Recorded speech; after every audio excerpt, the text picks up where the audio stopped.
Azad Samaj party के राष्ट्रीय अध्यक्ष और नगीना से सांसद चंद्रशेखर आज़ाद जी इस वक्त हमारे साथ हैं, उनसे बात कर लेते हैं।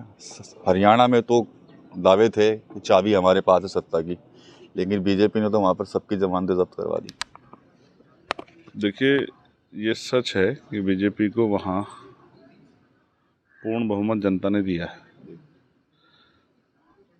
विपक्षी पार्टियों ने उनके मैंडेट पे सवाल भी खड़े किए हैं, ईवीएम को लेके, और भी कई तरह के सवाल जो हैं कि भाई धीरे धीरे जो है गिनती की गई, एडमिनिस्ट्रेशन पे सरकार द्वारा दबाव बनाया गया।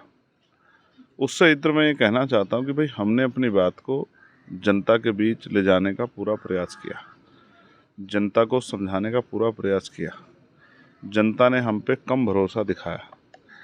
हमें और मेहनत करनी चाहिए, ज़्यादा मेहनत करके, ज़्यादा जन समस्याओं पर आवाज़ उठा के जनमत जो है अपने खेमे में करना चाहिए। ये कुछ घंटों में, कुछ दिनों में नहीं होता। मैंने ये भी महसूस किया, संगठनात्मक कमजोरी भी थी। अब हम गलतियों से सीख लेके, क्योंकि ये कोई हमारा आखिरी चुनाव तो नहीं है, और ऐसा भी नहीं कि हम 10-20 चुनाव हरियाणा में लड़े, हम तो पहला चुनाव लड़े। हमने हरियाणा की महान जनता, उनके विचार, उनके व्यवहार से बहुत कुछ सीखा है, और उससे सीख लेके हम लोग हरियाणा में और बेहतर काम करेंगे और लगातार अपनी सक्रियता बनाए रखेंगे, क्योंकि हम चाहते हैं हरियाणा में भी आज़ाद समाज पार्टी ताकतवर हो, आज़ाद समाज पार्टी का प्रतित्व हो, और जिन विषयों की राजनीति आज़ाद समाज पार्टी उत्तर प्रदेश में या अन्य प्रदेशों में कर रही है, उन विषयों पर वहाँ भी चर्चा हो। जैसे मैंने कई बार कहा कि कॉमन एजुकेशन पॉलिसी लागू होनी चाहिए, समान शिक्षा, जिससे अमीर और गरीब, बड़े और छोटे के आधार पर कोई बंटवारा ना हो, सब लोग सरकारी स्कूल में बैठ के अच्छे से पढ़ाई करें, क्योंकि बिना शिक्षा के कोई तरक्की संभव नहीं है। और समान हेल्थ पॉलिसी कि चाहे राष्ट्रपति हो, प्रधानमंत्री हो, चाहे विधायक हो, चाहे मुख्यमंत्री हो, चाहे सांसद हो, चाहे गांव के सरपंच हो, चाहे प्रमुख सचिव से लेके किसी भी अधिकारी के बच्चे हों, थाना अध्यक्ष से लेके एसडीएम, कानूनगो, तहसीलदार, जितने भी सरकारी विभाग हैं, उन सब का बीमार होने पे और उनके परिवार का इलाज सरकारी अस्पताल में होना चाहिए, जिससे महंगाई के इस दौर में लोगों की जेब कटाई भी बंद हो और अच्छी जो है हेल्थ व्यवस्था हो कि बीमार होने पे बहुत अच्छा इलाज और जीवन रक्षा हो। तो इन पॉलिसी जो हमारा विचार है हिस्सेदारी का, बैकलॉग भरा जाए, नौजवानों को रोजगार मिले, उद्योग धंधे लग के जो है पढ़े लिखे बेरोजगार नौजवानों का ख्याल रखा जाए, बेरोजगारी भत्ता दिया जाए, जो वंचित जातियां हैं उनको जो है आगे बढ़ने के अवसर दिए जाएं, ये तमाम तरह की जो महिला सुरक्षा हुई, किसानों को एमएसपी गारंटी हुई, न्यूनतम वेतन, आपको याद होगा मैंने पार्लियामेंट में 29 जुलाई में आवाज़ उठाई थी कि न्यूनतम वेतन 700 रुपये होना चाहिए, और फिर हमने 11 तारीख को एक बड़ा आंदोलन भी किया, उसमें भी उस विषय को रखा। फिर सरकार को फैसला लेकर 783 रुपये न्यूनतम वेतन करना पड़ा। इसी तरह से हर एक मुद्दे पे हम लोग लगातार संघर्ष करते रहेंगे। हरियाणा शुरुआत, अभी बहुत कुछ हरियाणा में आगे काम बाकी है। अगले 5 साल तैयारी करेंगे, जनमत का सम्मान करेंगे। क्या लगता है कि हरियाणा में जेजेपी के अलावा किसी और से गठबंधन करते तो फायदे में रहते? ठीक है, जो बीत गया अब उस पर क्या सोचना, और फायदे नुकसान की नहीं, जनता की आवाज़ बनने के लिए लड़ाई लड़ रहे हैं। अब भी जब अगर सरकार कुछ गलत करेगी या किसी को कोई परेशानी होगी तो उनकी आवाज़ सड़कों से उठाएंगे। ये हम बहुत पहले से करते आए हैं, तो अब फिर पुणे जो ऐसे काम को दोबारा करेंगे। लेकिन हाँ, हरियाणा से मैंने सीखा कि हरियाणा के लोग भी बहुत सीधे सच्चे लोग हैं, और हरियाणा में बहुत तरह का जो है नैरेटिव गढ़ा जाता है, वो तभी आप उसको तोड़ सकते हैं जब आपका बूथ में मजबूत संगठन हो। तो संगठनात्मक कमजोरी भी थी, जिसका खामियाजा भुगतना पड़ा। और ज़्यादा मेहनत करेंगे, अपने ऊपर और भरोसा करेंगे, ज़मीन पे जाके लोगों की आवाज़ उठाएंगे, और भविष्य के चुनाव में जो सीख वहाँ से लगी है उनको ध्यान में रख के काम करेंगे। अब उत्तर प्रदेश में भी 10 विधानसभा सीटों पर उपचुनाव होने हैं। आपकी पार्टी ने लगभग कई सीटों पर अपने प्रत्याशी घोषित कर दिए हैं, तो क्या कुछ तैयारी रहेगी? जो हरियाणा में हुआ उसका असर तो नहीं पड़ेगा इन पर? नहीं, देखिए, मैं फिर आपसे कहूँगा, आपको याद होगा 2022 का विधानसभा चुनाव, और फिर आपको कितना जो है भाजपा को बहुमत मिला, और 2024 में क्या हुआ, और उसी 2024 में जहां 5 सीटें हरियाणा में विपक्ष जीता, 5 भाजपा जीती, वहीं जो है उसके 6 महीने के अंदर चुनाव में, विधानसभा चुनाव में क्या हुआ। तो मैं फिर आपसे ये कहूँगा कि चुनाव चलते रहेंगे, अलग अलग जगह जनता में अलग अलग तरह की जागरूकता है और अलग अलग तरह की समस्याएं हैं। हर यहाँ जैसे वहाँ बहुत सारी फसलों का, जीरी की फसल है और फसलें वहाँ की महत्वपूर्ण फसलें, यहाँ हरियाणा में हमारी गन्ने की फसल है। तो गन्ना का दाम जो है वो उचित दाम नहीं मिल रहा है किसानों को, और कई जगह पे धरना चल रहा है, शामली में चल रहा है। अभी डेलीगेट के चुनाव हुए गन्ना सोसाइटी के, उसमें भ्रष्टाचार हुआ, उसमें जो है लोगों के पर्चे निष्क्रिय, तो यहाँ किसान उस पर भी आंदोलन कर रहे हैं। तो किसानों को मील से समय पे पैसा नहीं मिल रहा है, पूरा पैसा नहीं मिल रहा है, और यहाँ पे आबादी बहुत ज़्यादा है, तो यहाँ मजदूर परेशान है, यहाँ पढ़े लिखे नौजवान बीएड के बच्चे परेशान हैं, बीटीसी के कोई भर्ती नहीं आ रही है शिक्षा विभाग में। जो पहले भर्ती आई थी उनमें घोटाले हो गए हैं, उनमें पेपर लीक हो, आपको आज भी याद होगा पुलिस की भर्ती का पेपर लीक हुआ था।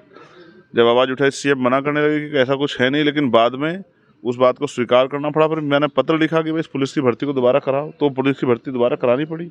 और कानून व्यवस्था का हाल देख लीजिए क्या है यहाँ उत्तर प्रदेश में। जिस तरह से रोज़ हत्याएं हो रही हैं, रेप हो रहा है, लोगों को मारा जा रहा है, तमाम तरह की परेशानियाँ खड़ी हो रही है, लोग आंदोलन धरने कर रहे हैं। तो इस तरह से जो उत्तर प्रदेश की राजनीति वो अलग तरह की राजनीति है। तो हम लोग कोशिश करेंगे कि उत्तर प्रदेश में बहुत बेहतर रिजल्ट आज़ाद समाज पार्टी दे। इसके लिए हमारे कार्यकर्ता, हमारे नेता भीम आर्मी आज़ाद समाज पार्टी के लगातार मेहनत कर रहे हैं, और उन्होंने मेहनत करके इस ज़मीन में वो बल तैयार किया है कि जन समर्थन हमारे खेमे में रहे। किसी से अलायंस तो नहीं करेंगे उपचुनाव में, या अकेले ही? देखिए, मैं तो बहुत कुछ चाहता था, लेकिन पार्टी के कुछ इंटरनल डिसीजन हैं, पार्टी की स्टेट कमेटी के डिसीजन। और मैंने आपको कई बार कहा आपके चैनल के माध्यम से कि हमारे यहाँ स्टेट कमेटी को प्राथमिकता दी जाती है। जो लोग फील्ड में काम कर रहे हैं, विधानसभा, जिले, प्रदेश में, मंडल में जो लोग काम कर रहे हैं, तो मैं तो कुछ चाहता था, लेकिन वो नहीं संभव हो पाया। क्योंकि अभी तक वो संभव नहीं हो पाया, क्योंकि स्टेट की टीम ने अपने तरीके से, उनका मत ये है कि हमें जो जिस स्थिति में आज हम खड़े हैं उसका आकलन करना है कि हमने जो मेहनत की है पिछले 2022 से और अब तक 2 साल में हम कहाँ खड़े हैं और हमें आगे कितनी मेहनत की ज़रूरत है। तो उसका आकलन, सही आकलन तभी होगा जब हम अपने बलबूते पे चुनाव लड़ें। क्योंकि अगर हम किसी के साथ मिलकर चुनाव लड़ते हैं तो आकलन नहीं हो सकता है। जैसे आप हरियाणा के लिए पूछे थे कि ऐसा होता तो क्या होता, तो अपने बलबूते पे हमारा संगठनात्मक स्थिति कैसी है, हमारे सेक्टर बूथ की जो मेहनत है वो कैसी है, जो भाईचारा हमने SC ST OBC माइनॉरिटी के लोगों में बनाया, मुस्लिम भाईचारा बनाया, वो उसकी स्थिति कैसी है, इन सब का पता तभी लगेगा जब हम अपने बलबूते मैदान में जाएंगे और हमारे कार्यकर्ताओं को मौका मिलेगा अपनी मेहनत करने का और जन समर्थन हासिल करने का। बसपा भी इस बार उपचुनाव की दौड़ में है, को कैसे देखते हैं?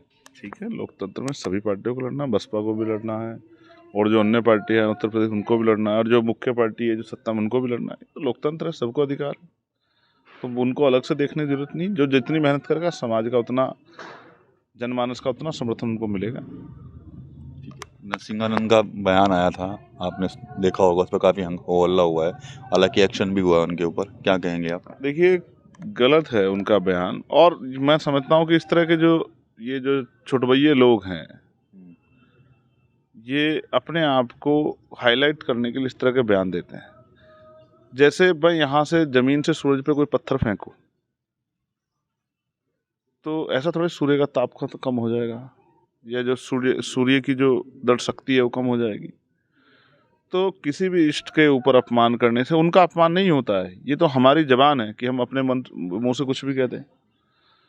तो कर्मों के आधार पर समाज ने महापुरुषों का चयन किया है, पीर पैगंबरों का चयन किया। ऐसे नहीं किया है कि किसी को भी पीर पैगंबर मान लिया गया। उसके कर्म, उसने जो जीवन भर संघर्ष किया, किस लिए किया, अपने लिए किया, अंतिम व्यक्ति के लिए किया, गरीबों के लिए किया, कमज़ोरों के लिए किया, या अमीरों के लिए किया, उसका संघर्ष। जैसे देश के प्राइम मिनिस्टर पे खुलेआम ये आरोप लगते हैं कि वो पूंजीपतियों की, अडानी अंबानी के करीब हैं, उनके दोस्त हैं। तो हम ये जो इष्ट हैं जिनका चयन जो होता है वो उनके करैक्टर से होता है कि उन्होंने आजीवन क्या किया। तो हजरत पैगंबर मोहम्मद साहब का जब आप जीवन पढ़ोगे, मैंने तो उनको नहीं देखा, मैं तो इस्लाम धर्म का हिस्सा नहीं हूँ, लेकिन जब आप उनका जीवन पढ़ोगे तो आपको एहसास होगा कि उन्होंने किस तरह से पूरी ज़िंदगी जो है, जो हादसे पे लोग थे, जिनको अपमानित किया गया, जिनके साथ गैर बराबर, उनको बराबर लाने का और उनको कुर्सी देने का प्रॉफिट ने जो काम किया है वो अतुलनीय है। उसके कोई तोड़ नहीं है। शायद उसके बाद जो है 2-3 करैक्टर और हैं इस्लाम में, हज़रत उमर और तमाम लोग, जिन करेक्टरों ने जिन आदर्शों ने बहुत बड़े काम किए। और मैं तो ये भी कहूँगा, किसी भी धर्म के इष्ट पे टिप्पणी करना, चाहे वो सनातन के हों, चाहे वो इस्लाम के हों, चाहे वो क्रिश्चियंस के हों, चाहे वो बुद्धिस्टों के हों, और चाहे वो जैनों के हों, किसी भी धर्म के इष्ट पे टिप्पणी करना, उनको अपमानित करने के नज़रिए से ठीक नहीं है। मैं इसका समर्थन नहीं करता। और आप महसूस कीजिए, जिस तरह से भगवान बुद्ध की आलोचना यहाँ होती है, जिस तरह से ईसा मसीह की आलोचना यहाँ होती है, और क्या नहीं किया आप बताओ। ये हिंदू संगठनों के लोगों ने कितने चर्चों में जो है आग लगा दी, कितने चर्चों को तोड़ दिया, उनके पृष्ठ जो हैं जो वहाँ पढ़ाते हैं उनको पीट दिया। तो ये जो एक अंतर विरोध चल रहा है, इस विरोध का कोई तो अंत होगा। भारत एक बहुत विस्तृत शाखा है, एक बहुत बड़ी जो है दुनिया है भारत, और इसमें अनेक धर्मों के लोग रहते हैं। और किसी सिर्फ निजी स्वार्थ से, राजनीतिक एजेंडे से किसी को किसी भी धर्म पर टिप्पणी करके उनको अपमानित करना, ये ठीक नहीं है। मैं ऐसे हर व्यक्ति के खिलाफ सख्त कार्रवाई की मांग करता हूं जो इस तरह के कार्य करते हैं। और मैं सरकार से कहूँगा, भविष्य में वो इस तरह से जो है कार्रवाई करे कि दोबारा कोई इस तरह की ओछी टिप्पणियाँ, इस तरह की घटिया मानसिकता, निजी स्वार्थ या अपने आप को चमकाने के लिए इस तरह की भाषा का प्रयोग ना करे, जिससे कि माहौल ख़राब हो। जिस तरह का माहौल इस बयान के बाद बना, अस्थिरता बनी, उससे नुकसान हुआ आम जनमानस को और आपसी भाईचारे को। ये नहीं होना चाहिए। एक बयान भी काफ़ी चर्चाओं में है, बटेंगे तो कटेंगे। तो ये मुख्यमंत्री का राजनीतिक बयान है। अब आरएसएस प्रमुख का भी आया है, भागवत जी का। और ठीक है, तो बांटा तो उन्हीं लोगों ने है जिन लोगों ने इस सनातन धर्म की व्यवस्था में ऊंच नीच की भावना पैदा की है, छोटे बड़े की भावना पैदा की है। किसी को मंदिर में जाने से रोकते हैं, किसी को मूछें रखने पे मारते हैं, किसी को जो है घोड़ी बैठने में मारते हैं। मैं तो इनसे कहूँगा कि इनको जाके समाज में गैर बराबरी के खिलाफ आंदोलन चलाना चाहिए, मंचों पर बैठ के बयान देने की बजाय। अभी आपने देखा उत्तर प्रदेश में एक हिंदू एमएलए को और एक हिंदू ही जो है उसने क्या नाम वकील ने सार्वजनिक रूप से पीट दिया। वो भाजपा के एमएलए, सोचे विपक्ष के एमएलए भी नहीं है। तो कौन बांट रहा है? जाति धर्म के आधार पर ऊंच नीच की व्यवस्था आपने पैदा की है, जाति के आधार पर अपमानित करने का काम आपने किया है, जाति के आधार पर लोगों का शोषण करने का काम आपकी व्यवस्था ने किया। तो आप किस आधार पर कह दोगे बटेंगे कटेंगे? ये चुनावी नारा है। अगर इसमें जरा सा भी सच होता तो डॉक्टर बाबा साहब अम्बेडकर को बौद्ध धर्म की दीक्षा नहीं लेनी पड़ती। 2 दिन बाद 14 अक्टूबर है, 1956 में बाबा साहब अम्बेडकर ने बौद्ध धर्म की दीक्षा ली थी। इसी व्यवस्था से अपमानित होकर ली थी, क्योंकि इस व्यवस्था में ऊंचे पायदान में बैठे लोगों ने इस व्यवस्था में परिवर्तन को स्वीकार नहीं किया, जिस पर आज चर्चाएं होने लगी हैं। अगर उन्होंने इसको स्वीकार किया तो शायद आज स्थिति ऐसी नहीं होती जो आज बन गई है। ये सब इसी व्यवस्था में चोटी बैठे लोगों की जिम्मेदारी थी कि उस व्यवस्था को इतना जो है परिवर्तनशील बनाते कि इस व्यवस्था में पैदा हुआ आदमी अपने आप को अपमानित महसूस नहीं करता। आपको याद है डॉक्टर बाबा साहब अम्बेडकर ने क्या कहा कि मैं हिंदू धर्म में पैदा हुआ हूँ, ये मेरे बस की बात नहीं थी, लेकिन मैं हिंदू धर्म में मरूंगा नहीं, ये मेरे बस की बात है। तो एक विद्वान को इतना बड़ा कदम क्यों उठाना पड़ा? ये इसी आपकी व्यवस्था की खामियां देन है, जिसका पूरी दुनिया में जिसका सम्मान होता है, उसको क्यों जो है हिंदू धर्म छोड़ना पड़ा, सनातन धर्म छोड़ना पड़ा? इसका जवाब भी इन्हीं लोगों को देना चाहिए कि आप कब तक गैर बराबरी पर आधारित व्यवस्था को, ऊंच नीच की व्यवस्था को बना के रखना चाहते हैं, जाति व्यवस्था को। मैं तो मोहन भागवत जी से कहूँगा कि मैं उनका सहयोग करूँगा अगर वो जातिहीन समाज की स्थापना के लिए सरकार को आदेश करें। वो देश के प्रधानमंत्री को कहें कि देश में जितनी जातियां हैं उन जातियों को डिस्ट्रॉयड कर दिया जाए, मानव एक समान होगा, सब लोग भारतीय होंगे।